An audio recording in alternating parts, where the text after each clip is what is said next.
22 जनवरी को प्रधानमंत्री नरेंद्र मोदी के हाथों राम मंदिर का उद्घाटन हो चुका है और ये बात आप सब जानते हैं। लेकिन उसके ठीक दिन बाद यानी कि 25 जनवरी को प्रधानमंत्री मोदी वो करने वाले हैं जिससे सीएम योगी की मेहनत का रिजल्ट दोगुना होने वाला है।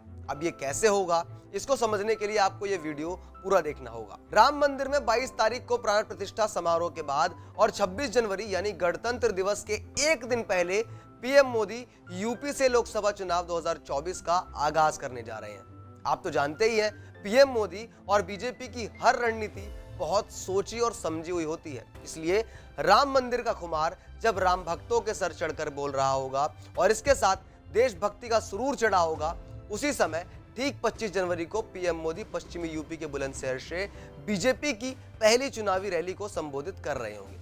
बीजेपी ने 2014 और 2019 के लोकसभा चुनावों की तरह इस बार भी यूपी, खासतौर पर पश्चिमी यूपी पर फोकस रखा है।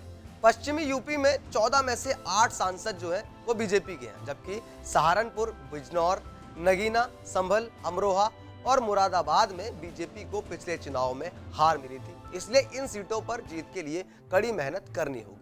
इनमें से कई सीटें मुस्लिम बाहुल्य है, इसलिए मोदी पहले से पसमंदा मुसलमानों पर फोकस करने के लिए कह रहे हैं और इसका असर इतना शानदार दिखा है कि 2022 में हुए यूपी विधानसभा चुनाव में यहां की कुल 136 में से 94 सीटों पर जीत हासिल कर ली थी और इसकी काफी बड़ी वजह थी।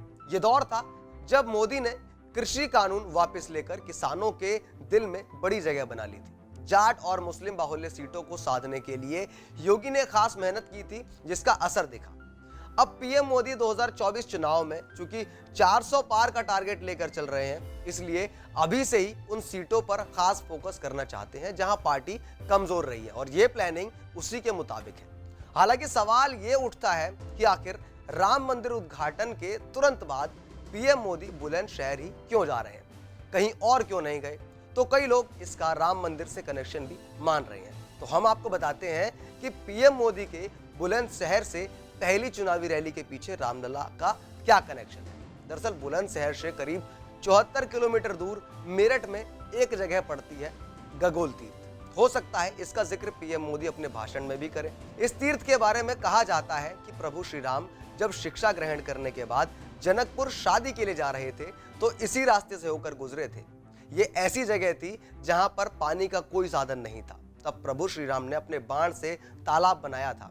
आज भी वो तालाब वहां पर मौजूद है। हालांकि ये जगह मेरठ में है, लेकिन पीएम मोदी चूंकि बुलंदशहर से रैली ही पूरे पश्चिमी यूपी को अलग संदेश देने के लिए कर रहे हैं, तो इन जगहों का जिक्र ना करें, ऐसा नहीं हो सकता। हालांकि असल सवाल यही है कि मोदी योगी के संदेश को क्या बीजेपी कार्यकर्ता हर वोटर तक सही तरीके से पहुंचा पाएंगे, क्योंकि कई चुनावों में ऐसा देखने को मिला है कि नेताओं ने ग्राउंड पर मेहनत नहीं की और हार गए। इसलिए पार्टी हाईकमान को इस बात पर भी विशेष ध्यान देना होगा, क्योंकि 400 सीटें जीतने का लक्ष्य उस दौर में रखना जब विपक्ष की कई पार्टियां एक साथ चुनाव लड़ने की तैयारी में जुटी हैं, आसान नजर नहीं आता। तो अब आप समझ गए होंगे कि राम मंदिर के बाद और 26 जनवरी से पहले आखिर यूपी में प्रधानमंत्री मोदी जो है वो किस तरह से बुलंदशहर की रैली को संबोधित करके एक बड़ा टारगेट वो सेट करना चाहते हैं। आपको क्या लगता है, क्या बीजेपी अपने इस मंसूबे में, प्रधानमंत्री मोदी के इस प्लान में सफल हो पाएगी या नहीं? आपकी जो भी राय है कमेंट बॉक्स में हमें जरूर बताइए। वीडियो को लाइक कीजिए